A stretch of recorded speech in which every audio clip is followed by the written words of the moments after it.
A partir de ahora, la hora global.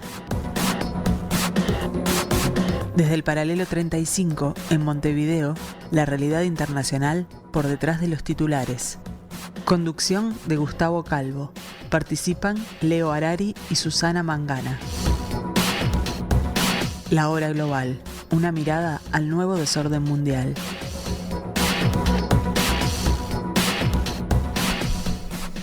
Muy buenas tardes, amigos, bienvenidos, como cada martes y cada jueves, a este pedacito de la tarde de Radio Mundo, a este pedacito de la programación del 1170M de vuestro dial, en este lugarcito, en este rincón que hemos dado en llamar la hora global.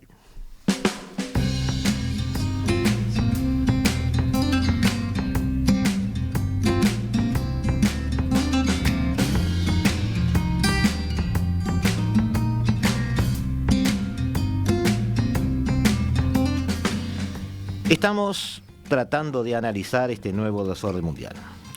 La verdad, amigos, es que desde principios de este año, el gran actor internacional, tomándolo en abstracto, que ha de alguna manera desordenado las estrategias, las jerarquías, la estructura de poder que tenía el planeta, ha sido la intervención militar rusa en territorio ucraniano. Tomado el evento como un actor internacional en sí, no hay dudas de que ha trastocado no solo aquellos conceptos que teníamos muy firmes con anterioridad a esto, desde el punto de vista del relacionamiento entre países, pero también desde la distribución de poder y también del ejercicio del poder por parte de las potencias.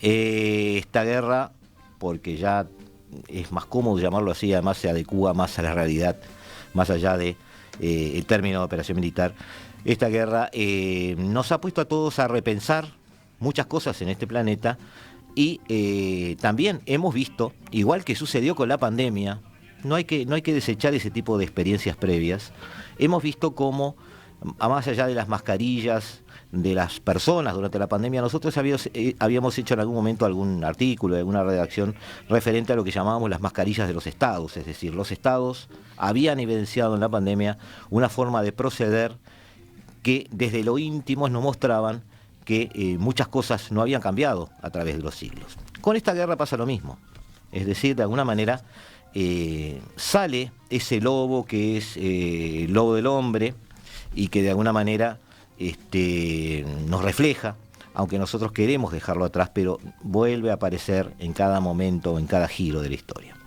Para tratar de analizar hoy la situación en que estamos, que está muy cerca de ser muy difícil, pero increíblemente también está cerca de poder solucionarse, aunque no somos muy optimistas, invitamos a alguien que ya consideramos de la casa, como Ricardo Barbosa, a quien le damos la bienvenida, para tratar de esta partecita del desorden mundial, entender en qué está. Buenas tardes, Ricardo, ¿cómo estás? Hoy nos vamos a tratar de centrar en la proximidad de un botoncito nuclear y la presencia de una operación militar que seguimos intentando entender. Buenas tardes, Gustavo, buenas tardes, escuchas, y agradecido de vuelta por la invitación a poder charlar contigo de estos temas, que soy un eterno agradecido hacia vos y hacia tu programa, porque antes de que estuviéramos en la cresta de la ola con estas calamidades, vos siempre trabajaste estos temas y eras un difusor de esta temática para reivindicarte y que no integras el grupo de, vamos a decir, de los opinólogos que han aparecido por todos lados vinculados a este tipo de cosas. Así que trataremos de ayudar a, como siempre decimos, a tratar de comprender, que no quiere decir compartir las cosas. Te agradezco el comentario, no trato de no opinar, sí, opino a veces, opino, pero le doy la derecha a los oyentes para desmentirme, decirme un poquito de todo, y eso es lo bueno. Soy amigo de esos debates que antes, hace muchos años, eran vistos como cosas positivas. Sí, a ver, yo comparto lo que vos decías, esa visión que había de los estados, esa careta, esa forma. Yo le digo los años locos que siempre han venido después de cuando finalizan un periodo de tensión como fue la Guerra Fría. Pero siempre, por lo menos en lo personal, creí determinadas cosas que seguían funcionando Y te voy a leer una cosita chiquita que coincide con lo que vos decís, que dice: los fuertes hacen lo que pueden y los débiles sufren lo que deben. Eso decía Tucídides en el siglo V a.C., en la guerra de Peloponeso entre Atenas y Esparta. O sea, todo esto que está pasando, que pasaba y que pasará, no es nuevo. A veces se le da más importancia, a veces se da menos importancia, pero siempre está ahí. Ahí está. Hoy vamos a tratar de hacer un programa movidito porque quiero que pongamos, Ricardo, muchos conceptos sobre la mesa. Sé que puede exigir o tensionar a algunos oyentes, pero para que entiendan cómo se manejan a veces los análisis de lo que está sucediendo en el mundo, que, como decís tú, hay opinólogos, es cierto, pero también hay gente, hay academia, hay teoría, hay estudios sobre estos temas, y muchas cosas cobran sentido. Como siempre digo, te lo dije una vez creo, y se lo digo mucho a los oyentes en algunos programas, yo empecé tarde a estudiar estas cosas, y una de mis hijas me pregunta ¿por qué? Y yo la contestación que le doy es porque quiero saber cómo funciona el mundo. Y en realidad es eso. A veces, es un poco eso. Sí, pero a veces simple, no es tarde. Lo que pasa es que a veces te das cuenta de las cosas cuando tenés determinada maduración y cuando ves determinadas cosas que no las podés entender o explicar. Capaz que la suerte que tuve por haber entrado en la Marina, y como dicen, entra a la Marina y conoce el mundo, la Marina me dio la oportunidad de conocer no solo el mundo, sino conocer instituciones, conocer situaciones reales y hablar con determinados actores, personas de carne y hueso que me transmitieron un montón de cosas. Y el estudio académico es lo que me ha tratado de colaborar en comprender por qué pasaron las cosas. Vamos a hacer muchos atajos y te pido que me ayudes en eso. Le pido a Felipe ya la primera imagen, porque nos vamos a apoyar en muchas imágenes. Dentro de las relaciones internacionales se identifica la geopolítica como aquel lugarcito en la academia donde, no lo voy a definir, Ricardo, porque esta voz acá me da vergüenza, pero aquel lugarcito donde se le da sentido a la acción de los estados según el lugar geográfico que ocupen, y la distribución de poder tiene que ver un poquito con eso. Pero además, en el caso de Mackinder, que es un autor muy mencionado, se habla de que hay cierto privilegio, cierta ventaja, cierto poder plus, podríamos decir, de aquellas naciones, aquellos estados o grupos de naciones que ocupen el centro de un gran territorio, de un gran continente, o que de alguna manera estén en lo que él llamó el corazón de una gran isla, que hoy llamaríamos continente, pero él la ve como una gran isla, como podemos ver el planeta, porque en definitiva está rodeado de agua. Y allí está, por ejemplo, Rusia, coincidiendo con la visión de Mackinder. Eso que estamos viendo allí con un color el rojo para los que están siguiendo la emisión en video, habla de ese Heartland, esa tierra corazón de Mackinder. Claro, también habla de lo que yo te llamé hoy muy atrevidamente la contrateoría, ¿no? Es decir, si yo quiero atacar a esa nación o defenderme de ella o manejar alguna racionalidad de seguridad con respecto a ella, intentaré rodearla. Y ahí entra otro autor que maneja el concepto que ahí se está pintado como azul, que es justamente manejar las costas colindantes para aislarla de alguna manera. Todo eso hoy reverdeció, todo eso hoy hay gente que empezó a mencionarlo porque Rusia se estaba comportando como ese Heartland herido, y Estados Unidos se estaba comportando como ese Rimland, así le llamó este otro autor, para rodearlo, digamos, de alguna manera. La teoría entonces sigue con cierta vigencia hoy. La teoría sigue vigente porque es lógica. A ver, vos hablabas del centro de gravedad. ¿Por qué el centro de gravedad? El centro de gravedad vos lo tratás de ubicar en cualquier actividad que vos tenés, porque si vos afectás eso, a partir de ahí, con poco esfuerzo, vos estás logrando el objetivo que querés lograr. No gastás energía en otro tipo de cosas, sino en lo que más le importa. No importa la actividad que sea. Como vos bien dijiste, algunos están llegando tarde porque el documento del pivot geográfico de la historia de Mackinder es de 1904. Uh-huh. Después de que él recorre, visita todos esos lugares, también coincidiendo con la idea de Clausewitz en 1850, el libro de la guerra, lo que llama el centro de gravedad. Afecto el centro de gravedad y controlo todo. Y como bien dijiste rápidamente, Spingman, que muere en el 44 por cáncer, es el que le dice, mirá, no podés entrar ahí porque te va a costar mucho. Entonces, como nación marítima que somos, porque él publica su libro Estados Unidos frente al mundo, Sí. vamos a dominar la costa para que todo lo que entre y que salga para ese centro de verdad lo podamos controlar. Esa es la gran idea que ahora reverdeció debido a esta situación que hacía tiempo que se hablaba que podía surgir. Una de las láminas, no sé si la vamos a usar, la de Huntington con Sí, Ucrania, sí, es un libro del 90, un pensador que trabajó todo el siglo XX con la Casa Blanca. O sea, el común denominador son anglosajones vinculados al liberalismo político, económico, y con una visión de que van a tener que tratar de controlar algo que les permita establecerse y poder, no digo tener el control de todo, pero por lo menos llevarlo sin sobresalto. Claro, ahora, hay un tema.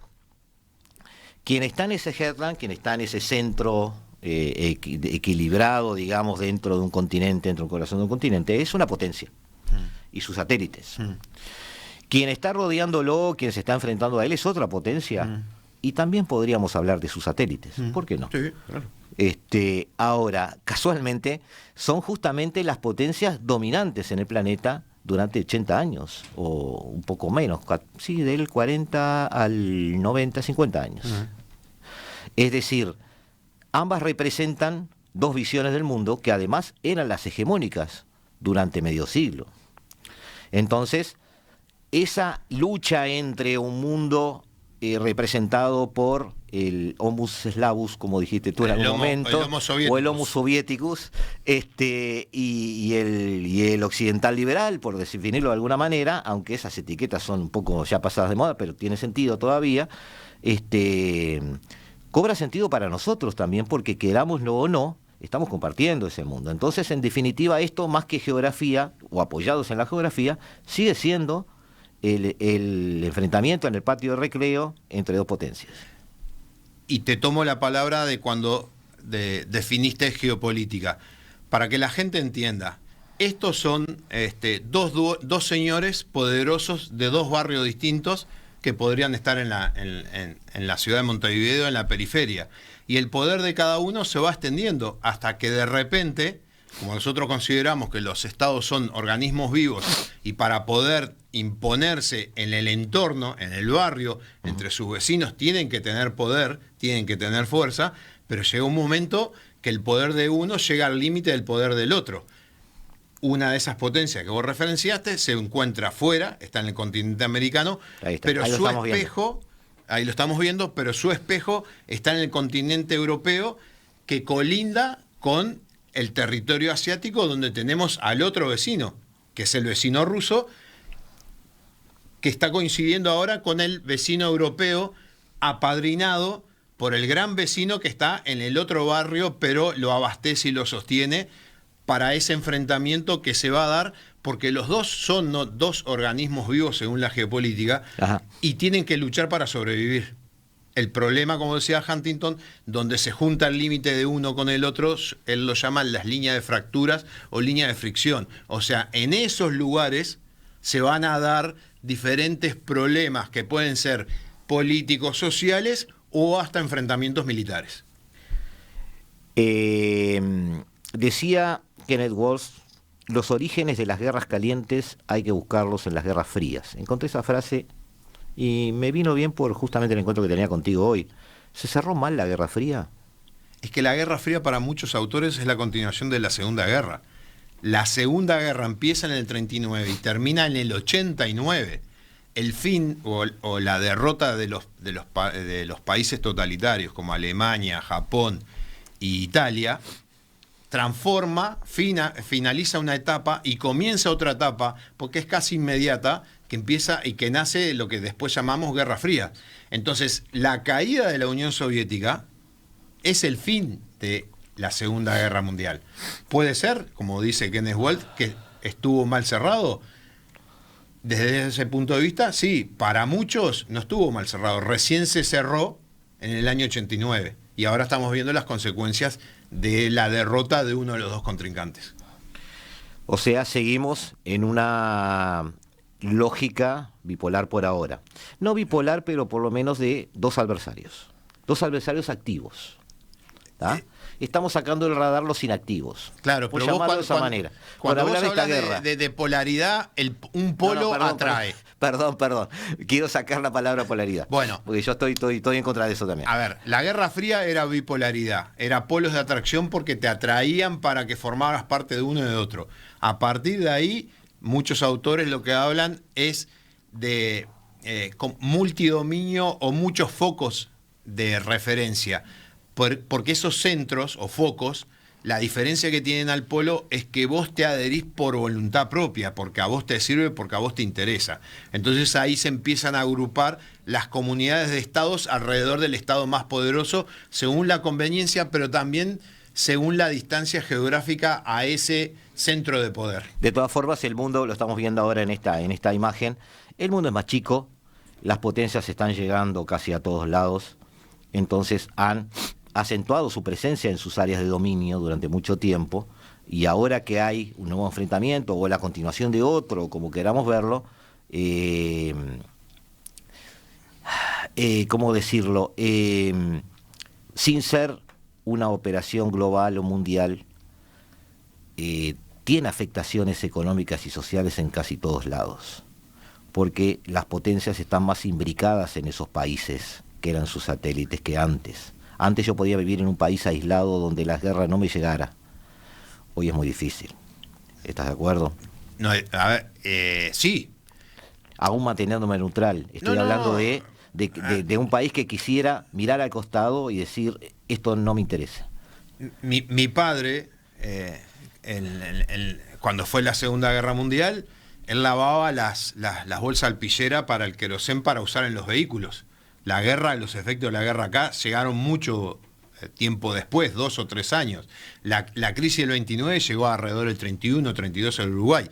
Hoy ese beneficio que todos festejábamos, porque todos nos vestimos iguales, todos usamos los mismos autos en el mundo, tenemos las mismas comunicaciones, computadoras, todos tenemos todo igual, implica también que cualquier desequilibrio se transmite en forma inmediata, porque pasamos a depender cada vez más de esos beneficios, que el beneficio se llama a vivir más barato, que es el gran problema que tiene Europa ahora.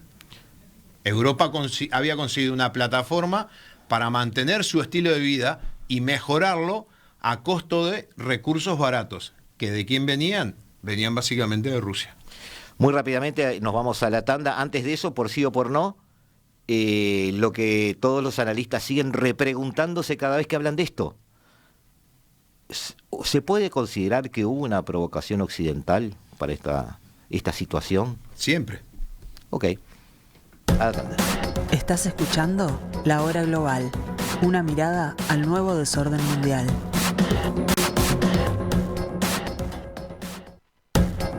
Estás escuchando La Hora Global, una mirada al nuevo desorden mundial. Otro martes, otro jueves, estamos aquí siempre en la tarde de Radio Mundo, siempre en el 1170 AM de vuestro dial, en Radio Mundo, en La Hora Global, esta vez con Ricardo Barbosa, tratando de entender este nuevo desorden mundial. Antes de irnos a la tanda, provocativamente le dije a Ricardo, bueno, si esto fue provocado, pensando también un poco en la visión un poco teórica, ¿no?, de aquello del dilema de la seguridad, es decir, en la medida de que yo aumento mi seguridad, seguramente le estoy restando seguridad a mi vecino o a alguien que dependa de ella. Entonces mi pregunta si esto era algo provocado o previamente provocado, o que de alguna forma afectara a Rusia en su sistema de seguridad. Y tú me dijiste que sí. En el Centro de Altos Estudios Nacionales yo estudié la maestría de Estrategia Nacional, y ahí te enseñan a hacer planificaciones o visiones estratégicas. La pregunta es, ¿por qué van a cambiar de estrategia después de haber estado 50 años en Guerra Fría, cuando termina cayendo la Unión Soviética? ¿Por qué van a cambiar la estrategia si el principal enemigo o país que se les podía enfrentar estaba ahí todavía, y después de pasado 10 años empieza a tomar fuerza y a crecer? Entonces la estrategia a lo largo del tiempo sigue siendo la misma, debilitar al otro, porque ya desde 1900 a 1944, que está escrito el libro de Spigman, se plantea teóricamente lo que vos dijiste, el centro del mundo que hay que dominarlo, y el que está ahí, porque estaba con el Imperio Ruso antes, con la Unión Soviética después y con la Rusia actual, sigue estando ahí. Y ese es el que hay que debilitarlo para después de debilitar ese poder enfrentarse a otro. Ahora bien, eso iba a producir una reacción. Sí. La reacción vino. Sí. En la mente de Putin, ¿cómo terminaría esto? ¿Qué sería un éxito para él en su primer momento? Porque yo soy coincidente con algunos militares que han hablado, sin ser yo militar, sin saber sobre eso, en el sentido de que una guerra se desarrolla y los ejes, los objetivos, las estrategias van cambiando. Y de repente tú ves que un enemigo es mucho más fuerte de lo que pensabas y bueno, tus objetivos eran otros, o al revés, si es mucho más débil, tus objetivos serán más ambiciosos. Eso puede pasar en las operaciones militares.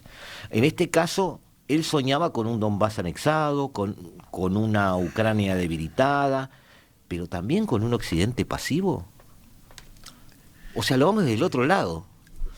La guerra, Clausewitz, 1853, la guerra, la continuación de la política por otros medios. Putin, desde que asume, se establece objetivos políticos. Uno es recuperar el poder de Rusia como país y en su entorno. Cuando va a la guerra, él establece determinados objetivos políticos, que es en el discurso que da de las operaciones especiales, que como bien dijiste era eliminar el nazismo dentro de Ucrania, recuperar esas provincias prorrusas como estados independientes, y después pasó a anexarlas, y eliminar el ejército ucraniano, evitando la incorporación de Ucrania a la Unión Europea y a la OTAN. Un tipo Austria que no integra la OTAN. ¿Cuál es el problema? Que vos estableces una estrategia, no la podés cambiar. Si vos cambiás la estrategia, ahí perdés todo, porque vos preparaste todo para lograr ese objetivo. Si no lo podés lograr, ves que no lo podés lograr, la opción que te queda es o parar o ir al desangre y perder. Porque si lo cambiás, es como estar corriendo en un carril y querer poner un pie en el otro carril, te vas a desequilibrar. El problema, como bien lo dijiste y muchos analistas coinciden, y no es nuevo porque en la Segunda Guerra Mundial Japón le pensaba lo mismo, Alemania pensaba lo mismo, la genuflexión y la debilidad de Occidente en ese living la vida loca que tenía Europa por todo ese periodo de bondad, de crecimiento y de que hacían todo y cada vez más barato y mejor, y era el mejor lugar porque se ganaban los mejores sueldos. Eso iba a llevar a que en una situación que ya la había tanteado con Crimea en el 2014, ya la había tanteado con Chechenia, ya la había tanteado con Osetia del Norte, o sea, ya la había tanteado muchas veces, y Europa miró para el costado porque no le interesaba meterse en problemas, porque sabía de que iban a generarle problemas para ella, porque su primer proveedor era el que estaba generando los problemas. Hubo un error de priorización a las pruebas vistas, sí en lo que cómo iba a reaccionar Occidente, sí en la capacidad de poder hacer el golpe de mano a 80 kilómetros de la frontera bielorrusa a Kiev, porque muchos ya te están presentando de que el modelo de ataque era muy similar a lo que fue la entrada en Checoslovaquia y en Hungría. En Hungría. O sea, toma modelos de la época de Guerra Fría, no estando en Guerra Fría.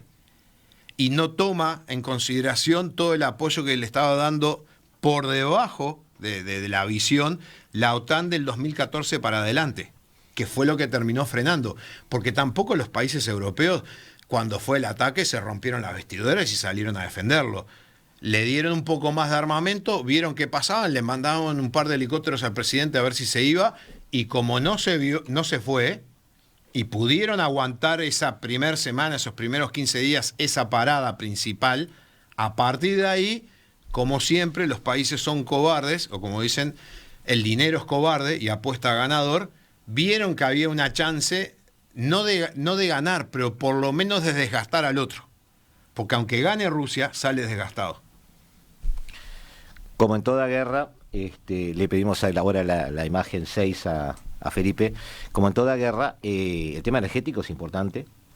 El propio Hitler desvió muchas de sus avances buscando el famoso combustible. Fue el primero, pese a toda la locura que tenía, de darse cuenta que la guerra se hacía a través de la economía, en esos desvíos que hace hacia Ucrania para los pozos petrolíferos. Exacto. Porque hasta ese momento se establecían objetivos en lugares políticos y militares. Stalingrado, Leningrado, o sea, Moscú, lugares que hacían caer todo. Él es el primero que se da cuenta que necesita los pozos petroleros para poder seguir. Y ese tema sigue vigente hoy. Sí. Por eso el tema del gas, estamos viendo ya en pantalla, la ruta del gas de Rusia a Europa, fue un arma más en esta operación. Es cierto que hay, desde el punto de vista dialéctico, una posición en el sentido de que, bueno, los europeos decidieron no comprar, según Putin, así que tiro en el pie se lo pegaron ellos, y es por Putin seguía proveyendo gas.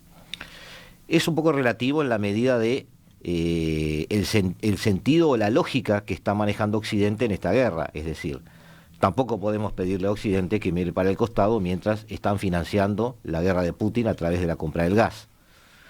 Me parece a mí. Es un poco de sentido común.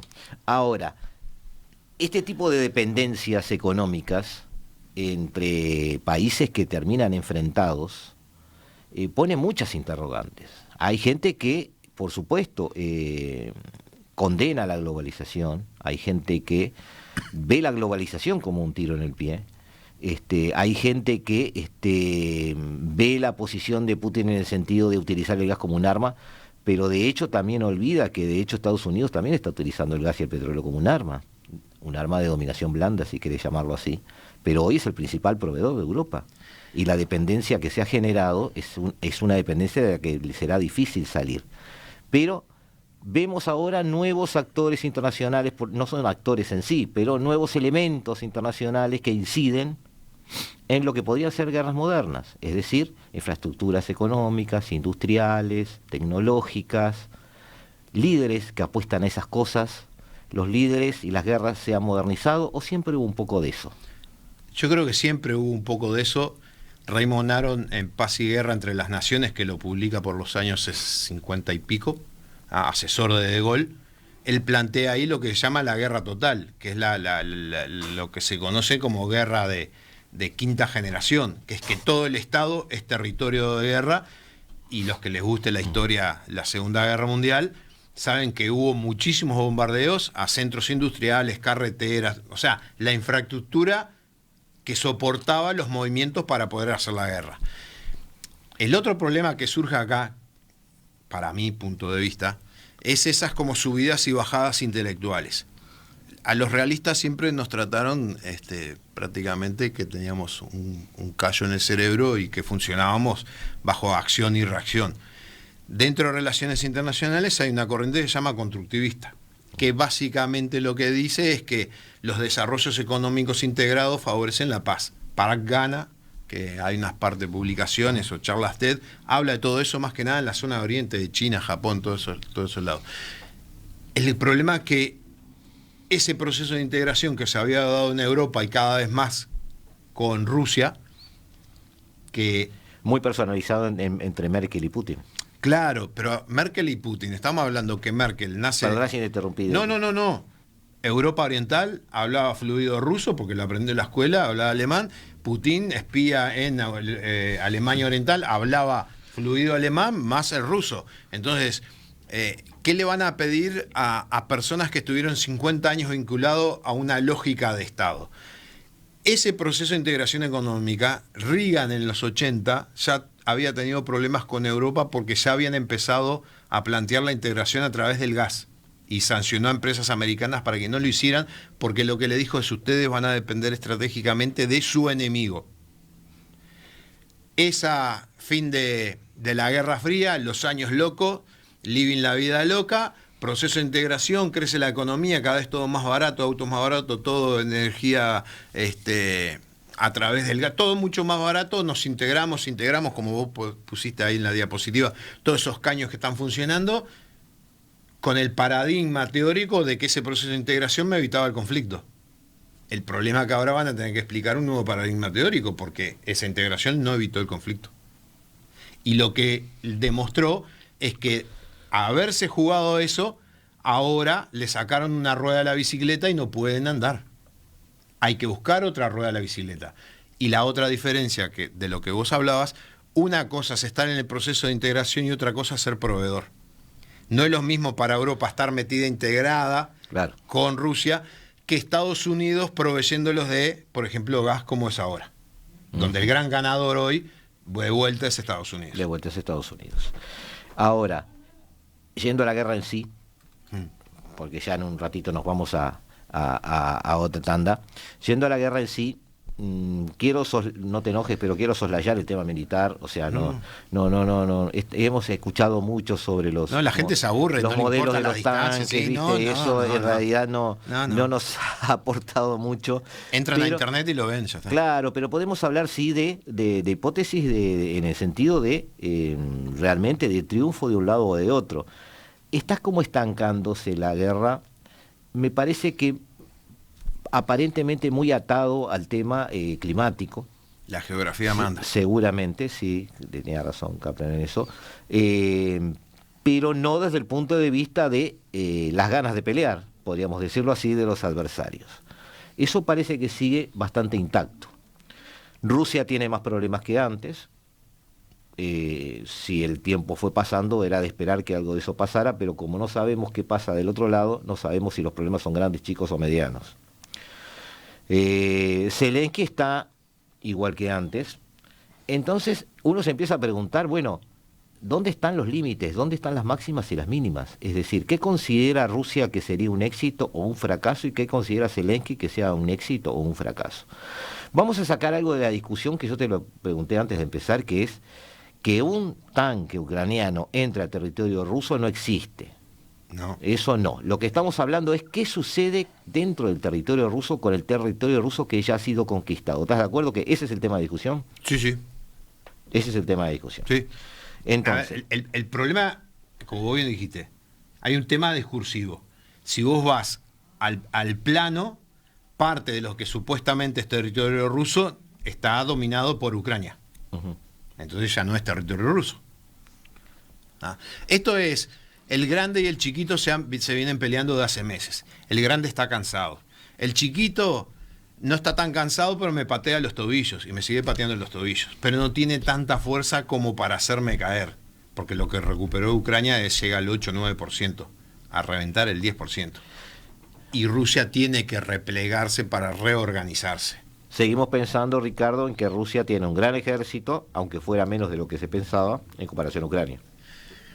A mí, hacía un tiempo, había leído determinada información que después no me terminó cerrando con los datos que aparecían, que decían, ejército ruso 1 millón, reserva 2 millones. Pero yo me acuerdo cuando Putin asumió, una de las cosas que dijo es organizar un ejército expedicionario con capacidad entre 150.000 y 200.000 efectivos.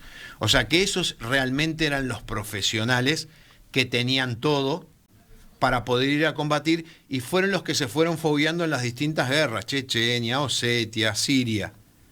Cuando vino esta, la mayoría ha participado, pero el problema fue que la tecnología, aunque sea en grupos desorganizados o semi-organizados, logró frenar un avance que supuestamente se tuvo que haber dado en 5 días, que eran 80 kilómetros. Porque acá estamos hablando de la frontera bielorrusa a Kiev, 80 kilómetros. Sí, son 80 kilómetros, sí.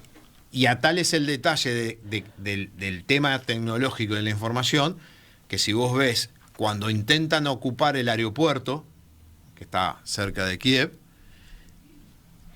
los ucranianos sabían por qué ruta iban a venir los helicópteros, a tal grado que los filman y tiran 5 abajo. Sí, sí. Eso es información de inteligencia. Entonces, no tendrás capacidad para tirar al gigante, pero vos sabés por dónde va a caminar, por dónde va a venir, y vos le podés poner cosas para ir molestándolo e ir cansándolo. Claro.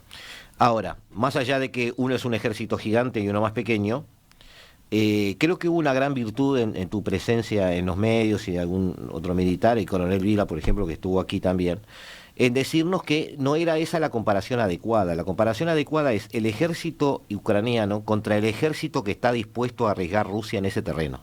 Claro. No es lo mismo que todo el ejército ruso. No. ¿Tá? Entonces ahí sí estamos haciendo una comparación donde el lado ruso podría perder, llamándolo perder como que ese sector del ejército involucrado en la operación no llega a los objetivos y de alguna manera sea sobrepasado. Lo que pasa es que... Tecnológicamente, podemos Claro, decirlo pero a ver, así. vos aunque cambies los generales, los Claro, jefes... pero el tema es hasta dónde llegás en el retroceso del lado ruso. Es decir, cuando... ¿cuánto dijiste? ¿100.000 hombres? No, 1 millón de hombres. 1 millón es lo que aparece normalmente en prensa, con 2 de reserva. Supongamos que Putin quiere arriesgar 200.000 en la Ucrania. El ejército Esto expedicionario de él... es como el juego del War. Claro, Digamos. el Ahí está. ejército expedicionario que él le quería organizar con todos los chiches, como dicen ahora, era entre 120.000 y 180.000. La infantería marina americana son 180.000. Correcto. Es el ejército expedicionario americano. Ahí está. Esos 180.000 fracasan. Fracasan en el sentido de que no solo pierden efectivos, pierden material, pierden terreno. De hecho, hay objetivos tomados por los ucranianos y llega un momento en que la situación parece insostenible. ¿Cuál es la movida desde el Kremlin? ¿Sumar 20.000 hombres? ¿Sumar hombres? ¿Seguir sumando? ¿O hay en los generales una línea roja de decir, bueno, hasta acá riesgo, desde acá para atrás minimizamos daños? Yo le recomiendo a los escuchas que busquen la película War Machine, con Brad Pitt. Sobre Afganistán. Sobre Afganistán, sobre el general Petraeus, que fue el que estuvo hablando hace poco. Y ahí en esa película ustedes van a ver el choque entre la decisión política y la decisión técnica. ¿Me tenés la pregunta? Yo te estoy... Porque nos empezamos a preguntar, los que no somos militares, ¿qué hacemos cuando perdemos? Ya, no ¿qué hacemos cuando ganamos? El Kremlin es político. El Kremlin es político. Entonces, los militares, que son los técnicos, van a venir y le van a decir esto y esto. Pero los políticos van a decir, no, está perfecto, pero yo en este discurso dije esto y lo tengo que cumplir. Sí, pero vamos a tener este problema. Bueno, ¿qué necesita? La típica pregunta. ¿Qué necesita para hacer los deberes? Y un lápiz, una goma y un buen marcador. Perfecto. ¿Qué se llaman eso? 200.000 tipos reclutados. ¿Cuáles? ¿Nuevos? No. Tipos que ya estuvieron en servicio. ¿Para qué? Y ahí viene la duda. ¿Dónde los vamos a poner? Y los vamos a poner en las guardias fronterizas, los vamos a poner entre la frontera entre Ucrania y Rusia, los que están ahí apostados, los que están controlando las ciudades ucranianas, que las tenés que controlar, porque es una ocupación, los vamos a pasar a la línea del frente y de repente vamos a aprovechar el invierno para llevarlos para atrás, y en la ciudad dejarlos descansar. Y en las ciudades ucranianas que queden los ahí, nuevos, claro, porque... o bielorrusos. Pero los bielorrusos, cuando el presidente tuvo problemas, llamó al ejército ruso. O sea, los bielorrusos, claro, es una policía fronteriza. Claro. No, está bien. A lo que voy es que necesita un periodo de descanso y de reorganización, porque el problema es como cuando vos tenés un árbol en la puerta de tu casa y decís, este árbol está podrido, pero ¿está podrido en la rama abajo o está podrido en la raíz? Si está podrido en la raíz tenés que cambiar todo. Si está podrido hasta la mitad del tronco, salvás la mitad del tronco y seguís. ¿Qué se llama eso? Doctrina, entrenamiento, unir las piezas. En el mundo militar, cuando algunos vean una C de casa elevada al cubo por una I elevada al cuadrado, lo que quiere decir es que eso es un centro, comando, control y comunicaciones, inteligencia e información. Todo eso no es multiplicado, sino es elevado a la potencia de uno del otro. Entonces, 2 personas juntas, si están bien entrenadas, valen más que 2. 2 personas juntas con poco entrenamiento son 2 problemas. ¿Y si todo va mal? Y si todo va mal... Nos vamos.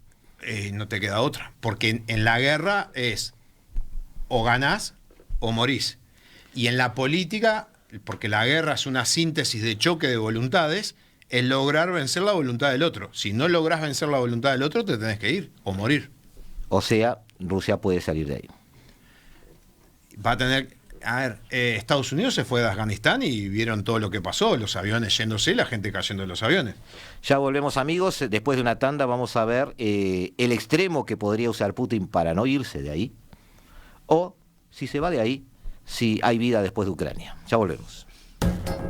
Estás escuchando La Hora Global, una mirada al nuevo desorden mundial.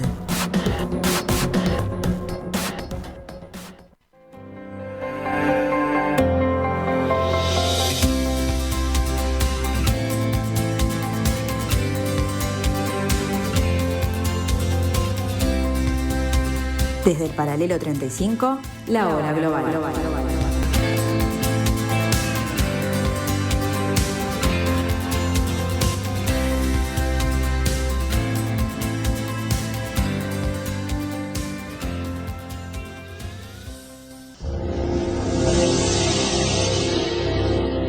Prestad mucha atención al mensaje de despedida del presidente. No quedaréis impasibles. In the councils of government, we must guard against the acquisition of unwarranted influence, whether sought or unsought, by the military-industrial complex. The potential for the disastrous rise of misplaced power exists and will persist.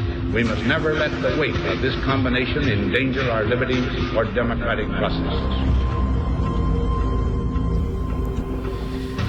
Esta advertencia de Ike Eisenhower en el momento de abandonar el poder se hizo más relevante porque, si bien se están manejando hipótesis de conflicto para el final de esta operación y esta guerra, que tienen en cuenta, por ejemplo, obviamente puede existir un triunfo de Rusia en cuanto a todos sus objetivos, o como dice Ricardo, también la contraparte de decir, bueno, así como nos tomamos el avión en Afganistán, nos lo tomamos del Donbass.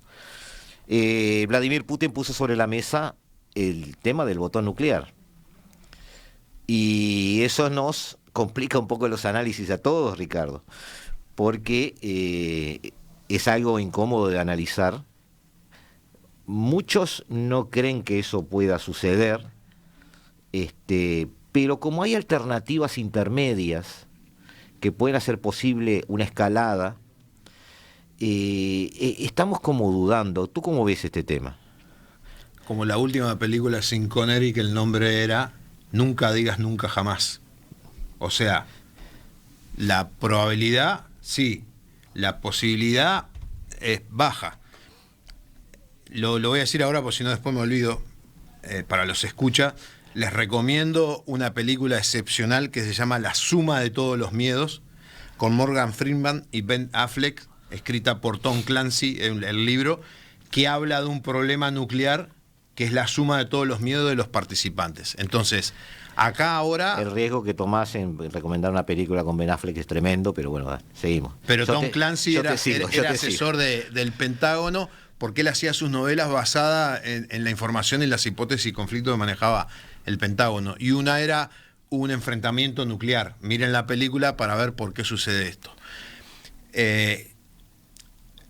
Cuando se lanzan las bombas en Japón, que vos ahora estás poniendo una planilla... Estoy poniendo en pantalla algo que trajiste que es una joya, ¿verdad? Sí, y el problema de la vejez, no me acuerdo dónde la saqué, que es la planilla Excel que le dan al presidente Truman para decidir el lanzamiento de la bomba atómica, donde ahí tiene varias probabilidades de toma de decisión. Decisor, voluntad colectiva unificada del presidente Truman. Problema, rendición incondicional de Japón. Meta, obtener la rendición incondicional tan rápido como sea posible, con un mínimo de pérdida de vidas de los aliados y secundariamente con un mínimo de costo de destrucción física y pérdida de vidas japonesas. Opciones y consecuencias: bombardeo convencional, invasión, bomba claro, léete la peor opción, era que la guerra llegara hasta el año 46, Estados Unidos, que era el único que combatía, perdía 1 millón más de efectivos, y Japón como mínimo perdía 2 millones más. O sea, estábamos hablando de 3 millones como mínimo. Pérdida de vidas japonesas. Entonces se toma la resolución de lanzar una bomba, y cuando se lanza la primera no hay rendición, pese que un mes antes habían bombardeado Tokio y Tokio se había prendido fuego y habían muerto 150.000 personas, casi más que las muertas por cada una de las bombas lanzadas.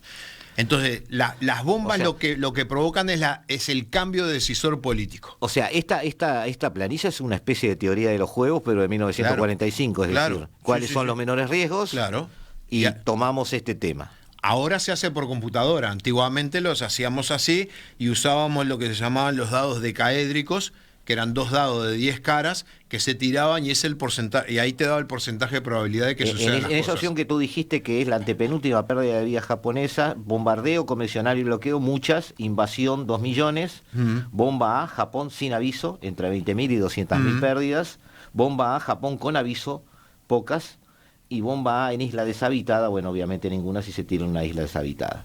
O sea, este tipo de planillas es el que manejaban los norteamericanos en el momento de tomar las decisiones. Claro, se la presenta al presidente y le dicen, estas son las opciones, porque la parte estratégica ya se sabía que Japón iba a ser derrotado.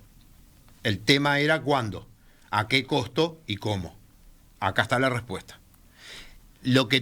Vamos a decir, el efecto que ocasionó esto fue que desde ese lanzamiento al día de hoy nunca se lanzó una bomba atómica más en conflicto. La amenaza que tiene la bomba atómica, que para explicarle a la gente, la de las bombas japonesas que se largaron en Japón, eran de 20 kilotones, o sea, de 20 millones de kilos de TNT. 1 kilo de TNT te agarra a tu casa y te la desaparece. Las bombas que ahora se están planteando usar, o es lo que se está manejando en el tema de este conflicto de Ucrania y de Rusia, son lo que llaman las bombas tácticas, son bombas pequeñas que van en una munición de artillería, que estamos hablando de 40 centímetros por 15 centímetros de diámetro, que pesa 6 kilos, 5 o 6 kilotones. También hay bombas que es lo que llaman de neutrones, o sea, que largan radiación, y en 48 horas la radiación desaparece y en un radio de 3-4 kilómetros no queda ningún ser vivo sobre la superficie. Eso podría ser usado por Putin. El problema es que ese tipo de bombas no están dentro de ningún acuerdo nuclear. Todos los acuerdos que habla todo el mundo son para los misiles intercontinentales. Esto no hay control de construcción. Se dice que Rusia tiene unos 6.000 y Estados Unidos tiene como unos 15.000. Entonces... a ver, estamos hablando tipo película, llevar una valija... Está bien. Por eso te voy a hacer 4 o 5 preguntas rápidas porque se nos acaba el programa. Pero no quiero dejar de mencionar esto. ¿Podría ser utilizada por Putin? Sí. ¿Podría ser utilizada por Zelensky? Hay mucha población involucrada desde el punto de vista ucraniano. Es que no creo que tenga. Esta guerra, desde el punto de vista teórico, viendo las alianzas que se han armado, ¿no ha demostrado que más allá de los valores, que los valores compartidos? Pienso en una Arabia Saudita que estaba ahí a la par, Erdogan que está con un pie en los dos lados, el tema de seguridad desde el punto de vista teórico, utilizando el paradigma realista, ¿no ha demostrado acá que es el elemento clave? Es que si no hay seguridad, no hay Estado. Correcto. Entonces, anda la bandera de Brasil, orden y progreso, anda la bandera de Chile, o por la razón o por la fuerza, y seguís buscando y hay muchísimas más. Entonces, el tema de seguridad es primordial. Lo que no hay que perder de vista, que esto es una guerra local, ni siquiera es regional, porque es entre dos países en un lugar determinado. Está circunscrito a ese lugar y punto. El general Petraeus, que estuvo en Irak y estuvo en Afganistán y fue jefe de la CIA, para mí fue el canal político de la presidencia diciendo, si usan arma atómica táctica, nosotros respondemos con armas convencionales y la OTAN tiene la capacidad de que en 48 horas desaparece a cualquier ruso que esté arriba de Ucrania. Claro. El problema es, ¿qué sigue después? ¿Qué sigue después? ¿Qué sigue después? Es algo interesante. Ricardo, te invitamos ya para el próximo jueves, si puedes venir. Ningún problema. Y seguimos esto. Me gustaría dar un redondeo a esto. Me interesa hablar un poco de las lecciones que hemos tomado desde el punto de vista del, como tú hablabas de orden, de lo que era el orden mundial, que ya no existe, de la gobernanza mundial, que es un tema que seguimos teniendo como gran problema. Orden mundial es anárquico. Es anárquico, está bien, es una forma de orden, tenés razón. Relajo con orden. Relajo con orden. Amigo, y desorden mundial, amigos, es lo que tenemos en este planeta en este momento y que intentamos de ver cada jueves y cada martes. Los dejamos con la mejor música del mundo y nos tenemos que ir hoy, sí, corriendo. Esta despedida es muy rápida. Chau.